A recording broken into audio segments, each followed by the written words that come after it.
नमस्कार, स्वागत है आपका अपने परिवार तीव्र शिक्षा में। आज हम भारतीय राज्य व्यवस्था यानी इंडियन पॉलिटी के क्वेश्चन लेके आए हैं। ठीक है, जिन लोगों का सब्जेक्ट इतिहास है, ठीक है, उसमें सब्जेक्ट कॉम्बिनेशन के हिसाब से हिस्ट्री के साथ पॉलिटी के क्वेश्चन या ज्योग्राफी के क्वेश्चन जो भी आपका रहा हो, ठीक है, तो ये पॉलिटी के क्वेश्चन ज़रूर आएंगे। तो ठीक है, आप लोग अपनी सब्जेक्ट को मजबूत करिए और हम लोग आज शुरू करते हैं भारतीय राज्य व्यवस्था का कुछ मोस्ट इम्पॉर्टेंट क्वेश्चन। ठीक है, ये जीके जीएस में भी ये क्वेश्चन आते हैं क्योंकि पॉलिटी के क्वेश्चन बहुत ज़्यादा पूछे जाते हैं जीके जीएस में या अन्य भी कोई भी परीक्षा हो। तो चलिए शुरू करते हैं हमारा आज भारतीय राज्य व्यवस्था कैसा है, इसके मोस्ट इम्पॉर्टेंट प्रश्न उत्तर के माध्यम से। आगे बढ़ने से पहले आप अगर हमारे चैनल पर नए हो तो हमारे चैनल को सब्सक्राइब जरूर कर लें। चलिए शुरू करते हैं। भारत के सर्वोच्च न्यायालय के न्यायाधीश के लिए नियुक्ति योग्य होने के लिए किसी व्यक्ति को उच्च न्यायालय में कितने साल तक अभ्यास करना चाहिए। ठीक है, फिर से पढ़ लेते हैं क्योंकि इस पॉलिटी है, इसके क्वेश्चन को ध्यान से समझेंगे। ठीक है, भारत के सर्वोच्च न्यायालय के न्यायाधीश की नियुक्ति योग्य होने के लिए किसी व्यक्ति को उच्च न्यायालय में कितने साल तक अभ्यास करना चाहिए। आंसर है 10 साल। ठीक है, यानी उसको निम्न अदालत में 10 साल तक अभ्यास करना चाहिए। ठीक है, भारत के सर्वोच्च न्यायालय के न्यायाधीश की नियुक्ति के लिए 10 साल तक उच्च न्यायालय में अभ्यास करना आवश्यक है। आगे बढ़ते हैं। हमारा क्वेश्चन नंबर दूसरा, सुप्रीम कोर्ट के जजों की संख्या कौन बदल सकता है। ये कानून द्वारा संसद यानी संसद में वो कानून पारित कराने के बाद, ठीक है, संसद को कानून बनाने का अधिकार है। संसद कानून द्वारा जजों की संख्या को बदल सकती है। ठीक है, अपने आप कोई नहीं बदल सकता है। ठीक है, प्रारंभ में सुप्रीम कोर्ट में 7 जज थे, या संख्या 1956 में 10, 1960 में 13, 1977 में 17 और 1985 में 25 हो गई। वर्तमान में यह संख्या 31 है। ये नोट कर लीजिए, क्वेश्चन पूछा जाता है कि वर्तमान में न्यायाधीशों की संख्या कितनी है, तो 31 है। ठीक है, आगे बढ़ते हैं। किस संविधान संशोधन के अनुसार भारत के लोगों की मताधिकार के लिए न्यूनतम आयु 21 से 18 कर दी गई है। वो है 61वें संविधान संशोधन। ठीक है, जिसमें 21 से जो वोट देने का अधिकार है उसे 18 कर दिया गया है। ठीक है, कैसे, देखिए 1989 के 61वें संविधान संशोधन के अनुसार भारत में मताधिकार की आयु 21 से 18 कर दी गई है। नेक्स्ट क्वेश्चन, ये टोटल 50 क्वेश्चन है, एक भी क्वेश्चन स्किप मत करिएगा क्योंकि ये इंपॉर्टेंट ही क्वेश्चन छांट के लिए जा रहे हैं। अगर आप इसे भी स्किप कर देंगे तो फिर आप लोगों को नौकरी पाना है और आजकल के ज़माने में नौकरी पाना आसान नहीं है। तो पूरा वीडियो ज़रूर देखिए। निम्नलिखित पर ध्यान दीजिए। ठीक है, जैसे ये कुछ हैं, दिल्ली, पांडिचेरी, लक्षद्वीप, अंडमान निकोबार द्वीप समूह, इनमें से कौन से केंद्र शासित प्रदेश में राज्यसभा है। ठीक है, ये 4 राज्यसभा है, इसमें से किस केंद्र शासित प्रदेश में है ये बताना है। ठीक है, तो 1 और 2 यानी दिल्ली और पांडिचेरी में राज्यसभा है। ठीक है, भारत में 7 केंद्र शासित प्रदेश हैं जिनमें केवल 2 दिल्ली और पांडिचेरी में ही राज्यसभा है। नोट करते जाइए, इंपॉर्टेंट हैं सारे क्वेश्चन। आगे, अटॉर्नी जनरल और एडवोकेट जनरल के बारे में निम्नलिखित कथनों पर ध्यान दीजिए। जैसे पहला कथन क्या है, भारत का सबसे बड़ा कानूनी अधिकारी अटॉर्नी जनरल है। और दूसरा कथन है, राज्य का सबसे बड़ा कानूनी अधिकारी एडवोकेट जनरल है। इनमें से कौन सा कथन सही है, तो ये दोनों कथन सही हैं। ठीक है, भारत का सबसे बड़ा कानूनी अधिकारी अटॉर्नी जनरल है और दूसरा कथन है राज्य का सबसे बड़ा कानूनी अधिकारी कौन होता है, एडवोकेट जनरल। ठीक है, अटॉर्नी जनरल को भारत का महान्यायवादी कहते हैं। ठीक है, भारत का सबसे बड़ा कानूनी अधिकारी और सुप्रीम कोर्ट में सरकार का वकील, जबकि एडवोकेट जनरल किसको बोलते हैं, राज्यसभा का महाधिवक्ता को। ठीक है, एडवोकेट जनरल राज्यसभा के लिए और अटॉर्नी जनरल भारत का महान्यायवादी, ध्यान रखिएगा। आगे बढ़ते हैं। भारतीय संविधान की प्रांतीय संविधान समिति के अध्यक्ष कौन थे, सरदार वल्लभ भाई पटेल। ठीक है, भारतीय संविधान की प्रांतीय संविधान समिति के अध्यक्ष सरदार वल्लभ भाई पटेल थे। नेक्स्ट है, ब्लॉक स्तर पर प्रशासनिक प्राधिकरण कौन सा है? ये पंचायत समिति। ठीक है, ब्लॉक स्तर पर कौन सी है? पंचायत समिति। ठीक है, भारत में 3 प्रशासनिक प्राधिकरण हैं। ठीक है, कौन कौन से? देखिए, पहला है ग्राम स्तर पर ग्राम पंचायत, ब्लॉक स्तर पर पंचायत समिति। क्वेश्चन बहुत बार पूछा गया है तो आप इसे स्किप नहीं करिएगा। जिला स्तर पर जिला पंचायत, ये तीनों पॉइंट नोट कर लीजिए। ठीक है, ग्राम स्तर पर ग्राम पंचायत, ब्लॉक स्तर पर पंचायत समिति और जिला स्तर पर जिला पंचायत। ठीक है, अधिकतर कन्फ्यूजन ब्लॉक स्तर पर पंचायत समिति इसमें होता है। आगे बढ़ते हैं। निम्नलिखित में से कौन सा कथन यूपीएससी के बारे में सही नहीं है? अभी यूपीएससी का रिजल्ट आया है तो इसकी चर्चा बहुत ही चल रही है, तो आप लोग इसके कथन पढ़ लीजिए। देखिए ना, एक कथन कह रहा है यूपीएससी अपनी वार्षिक रिपोर्ट राष्ट्रपति के सामने पेश करती है। ठीक है, इसमें कथन जो सही नहीं है वो बताना है, तो ये कथन सही है। यूपीएससी अपनी वार्षिक रिपोर्ट राष्ट्रपति के सामने पेश करती है। ठीक है, नेक्स्ट कथन है यूपीएससी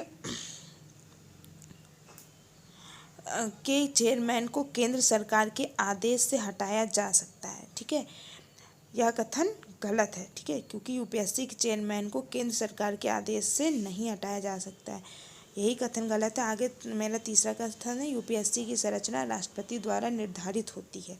ठीक है, देखिए इसके नोट्स अच्छे से पढ़ लीजिए क्योंकि आजकल यूपीएससी की बहुत जोरों शोरों से चर्चा हो रही है।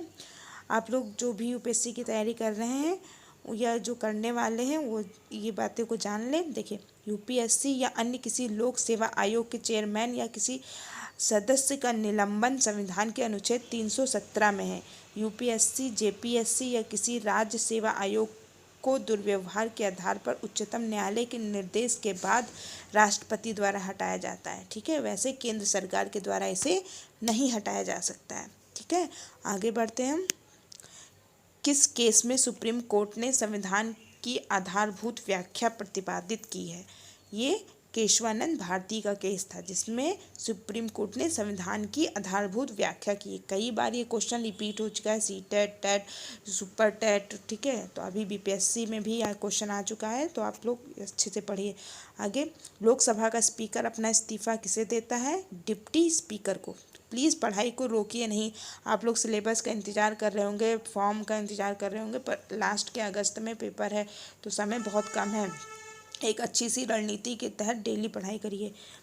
ठीक है, बाकी इस चैनल पर आप लोगों को समय समय पर अच्छे नोट्स छाटे हुए प्रोवाइड करते रहेंगे। करंट अफेयर्स, सामान्य विज्ञान, पर्यावरण, ये सारी क्लासेस इस चैनल पर हैं। आप प्लेलिस्ट में जाके सारी क्लास ले सकते हैं। ठीक है, ये बहुत ही चुनिंदा क्वेश्चन सेलेक्शन आप लोगों के लिए तैयार करते हैं। बाकी आप लोग बुक से पढ़िए, लेकिन जो मोस्ट क्वेश्चन है ये हम लोग बहुत अच्छे से जो पेपर में आए हुए हैं, एनसीईआरटी, एससीईआरटी सब में जो क्वेश्चन अधिकतर पूछे जाते हैं, कई एग्ज़ामों में कई जगहों पर पूछे जाते हैं, उन्हीं को यहाँ पे चुना जाता है। ठीक है, ताकि आप लोगों का जो बेसिक है और जिसमें सिलेक्शन इन्हीं से आपका सिलेक्शन होगा। ठीक है, बाकी हार्ड क्वेश्चन भी रहेंगे। हो सकता है इसमें 100% आप लोगों के क्वेश्चन ना आए, लेकिन 80% क्वेश्चन तो ज़रूर इस चैनल से फंस जाएंगे। ठीक है, 100 की गारंटी नहीं है, तो आप लोग अपनी तैयारी मजबूती से करिए, क्योंकि ऐसे ही नहीं वीडियो बना के डाल दिया जाता है। इससे पहले बहुत ही खोजा जाता है, फिर पढ़ा जाता है, फिर जाके एक वीडियो बनाया जाता है। आगे बढ़ते हैं। ये वाला क्वेश्चन हो गया था। लोकसभा का स्पीकर अपना इस्तीफा किसे देता है? ये डिप्टी स्पीकर को। ठीक है, लोकसभा का स्पीकर अपना इस्तीफा डिप्टी स्पीकर को देता है। नेक्स्ट है, निम्नलिखित में से कौन सा पद भारत के संविधान में सही नहीं है? कौन सा पद एक नहीं है? ठीक है, क्वेश्चन को ध्यान से पढ़िए। तो इसमें क्या है? सॉलिसिटर जनरल का पद, ये भारत में नहीं है। ठीक है, और बाकी ये तीनों हैं, पढ़ते हैं कौन कौन से हैं। लोकसभा में डिप्टी स्पीकर का भी है, राज्यसभा में डिप्टी चेयरमैन। ठीक है, लोकसभा में डिप्टी स्पीकर, राज्यसभा में डिप्टी चेयरमैन और अटॉर्नी जनरल अभी हम लोगों ने पढ़ा है, लेकिन सॉलिसिटर जनरल का पद भारत में नहीं है। ठीक है, आगे बढ़ते हैं। एक संसदीय क्षेत्र में चुनाव व्यय की ऊपरी सीमा क्या है? ठीक है, ये 70 लाख रुपए है। ठीक है, जो वो खर्च कर सकता है। व्यय मतलब खर्च करना। ठीक है, मौजूदा मानदंडों के अनुसार प्रति उम्मीदवार चुनाव खर्चों की अधिकतम सीमा इस निम्नानुसार है। देखते हैं। देखिए, लोकसभा निर्वाचन क्षेत्र अरुणाचल प्रदेश, गोवा, सिक्किम को छोड़कर सभी राज्यों के लिए 70 लाख रुपए है। ठीक है, ये इतना नहीं पूछा जाएगा, लेकिन आप ये ध्यान रखिएगा कि एक संसदीय क्षेत्र में चुनाव में वो कितने रुपए खर्च कर सकते हैं, तो लगभग 70 लाख रुपए। ठीक है, आगे बढ़ते हैं। संविधान में संशोधन का अधिकार किसे है, तो संसद को है। ठीक है, और किसी को नहीं। ठीक है, भारतीय संविधान के भाग 20 के अनुच्छेद 368 के अनुसार संसद निर्धारित प्रक्रिया के अनुसार संविधान की किसी भी प्रावधान को जोड़ और संशोधित या निरस्त कर सकती है। हालांकि केशवानंद भारती में 1973 केस में सुप्रीम कोर्ट ने आदेश दिया कि संसद संविधान के उन अनुच्छेदों में परिवर्तन नहीं कर सकती जो संविधान की मूल स्थापना से जुड़े हैं। ठीक है, तो ये किसके अनुसार ये संशोधन कर सकते हैं, या भाग 20 के अनुच्छेद 368 के अनुसार। ठीक है, इतना इम्पोर्टेंट है। आगे बढ़ते हैं। कौन से प्रदेश 1987 में बनाए गए, कौन से, गोवा और अरुणाचल प्रदेश कब बनाया गया, 1987 में। ठीक है, आगे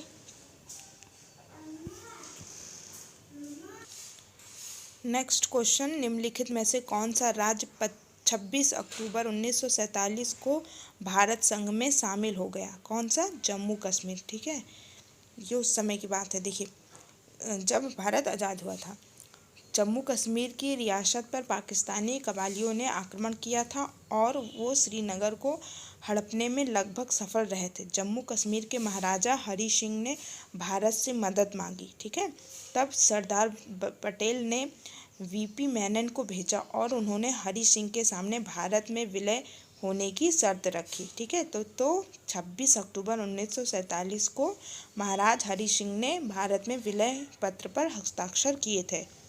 आगे बढ़ते हैं। परिसीमन आयोग की स्थापना कब हुई, 2002 में। ठीक है, ये क्या है परिसीमन आयोग, पढ़ते हैं। परिसीमन आयोग का गठन 12 जुलाई 2002 को सुप्रीम कोर्ट के पूर्व न्यायाधीश न्यायमूर्ति कुलदीप सिंह की अध्यक्षता में की गई। इसका कार्य हाल की जनगणना के आधार पर लोकसभा और विधानसभा की पुनः सीमाएं निर्धारण करना और सीमाएं पुनर्निर्धारण में राज्य के प्रतिनिधित्व को स्थिर रखना। ठीक है, मतलब परिसीमन आयोग का गठन कब हुआ, 12 जुलाई सन 2002 को। ठीक है, आगे देखिए, इसका तात्पर्य क्या है कि जो नई जनगणना हुई थी उसी के आधार पर लोकसभा और विधानसभा की पुनः सीमाएं निर्धारण करना। ठीक है, आगे 17वां क्वेश्चन, प्रांतीय स्वायत्तता का परिचय किस अधिनियम से संबंधित है, ये प्रांतीय स्वायत्तता का परिचय भारत सरकार अधिनियम 1935। ठीक, नेक्स्ट, भारतीय संघ की कार्यकारी शक्ति किसके साथ है, राष्ट्रपति के साथ। नेक्स्ट है, राष्ट्रपति का चुनाव लड़ने के लिए कौन सी योग्यता होनी चाहिए, या इसमें से जो ये योग्यताएं हैं और एक कथन गलत है, क्या, वो संसद के किसी भी सदस्य का सदन होना चाहिए, ये चीज़ नहीं, ये चीज़ गलत है। बाकी जो सही है वो भी पढ़ लेते हैं क्योंकि इससे कई बार एग्जाम में क्वेश्चन आते हैं। तो वह 35 वर्ष पूर्ण कर चुका हो, सही है। वह किसी लाभ के पद पर नहीं होना चाहिए, यह भी सही है। और वह लोकसभा सदस्य बनने की योग्यता रखता हो। ठीक है, ये तीनों पॉइंट आप नोट कर लीजिएगा। इसका डी ऑप्शन गलत है। आगे, भारतीय संसद में शून्यकाल कितने बजे शुरू होता है, 12 बजे। ठीक है, कई बार ये क्वेश्चन रिपीट हुआ है। किस अधिनियम से बाद में आंचलिक परिषदों की स्थापना हुई, किससे, प्रादेशिक पुनर्गठन अधिनियम 1956। ठीक है, आंचलिक परिषदों की स्थापना प्रादेशिक पुनर्गठन अधिनियम 1956 के तहत हुई। नेक्स्ट, गेलोंग त्सुंडू किस देश की संसद के निम्न सदन है, ये भूटान के। ठीक है, भूटान संसद का नाम क्या है, त्सुंडू है, और निम्न सदन का नाम क्या है, गेलोंड है। ठीक है, ये जीके का क्वेश्चन है। आगे, हिंदी किस श्रेणी में आती है, तो भारत की आधिकारिक भाषा है। ठीक है, ना कि राष्ट्रभाषा नहीं है, राज्य भाषा है, भारत की आधिकारिक भाषा है। ठीक है, आगे, जनता दल सेकुलर की स्थापना किसने की, ये HD देवगौड़ा ने की। ठीक है, जनता दल सेकुलर की स्थापना HD देवगौड़ा ने की। ये कहाँ की पार्टी है, कर्नाटक की राजनीतिक पार्टी है। ठीक है, आगे, किस अनुच्छेद में भारत के उच्चतम न्यायालय को अभिलेख का न्यायालय कहा है, ये अनुच्छेद 129 में। किसका, अभिलेख का न्यायालय। ठीक है, भारत के उच्चतम न्यायालय को क्या बोला, अभिलेख का न्यायालय। ठीक है, अनुच्छेद 129 में। ठीक है, इसमें क्या है, अनुच्छेद 129 के अनुसार सुप्रीम कोर्ट अभिलेख का न्यायालय होगा। इस तरह की अदालत की सभी शक्तियां होंगी जिसमें स्वयं की अवमानना के लिए दंडित करने की शक्ति शामिल है। ठीक, आगे, भारत के सुप्रीम कोर्ट के न्यायाधीशों में से किसको कई बार राज्य अधिकारों का चैंपियन कहा जाता था? ये जस्टिस सुब्बा राव को। ठीक है, इसके कई बार राज्य अधिकारों का चैंपियन बोला जाता था। किसको? जस्टिस सुब्बा राव का। आगे, कौन से भाग में केवल एक अनुच्छेद है? कौन से? भाग 20 में। कौन सा? वही अनुच्छेद 368 जो संविधान संशोधन से संबंधित। ठीक है, आगे, मध्य प्रदेश उच्च न्यायालय कहाँ स्थित है? जबलपुर में। ठीक, आगे, समाजवादी शब्द कौन से संशोधन में जोड़ा गया? ये 42वें संविधान संशोधन।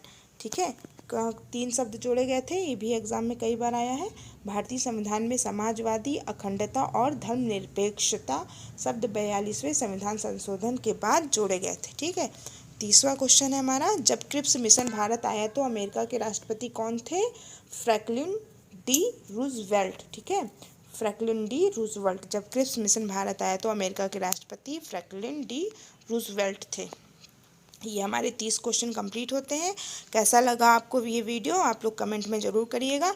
इसी तरीके से आपको हिस्ट्री की क्लास और ज्योग्राफी की क्लास, आज की ये पॉलिटी की क्लास, सबकी प्लेलिस्ट अलग अलग बना दी जाएगी।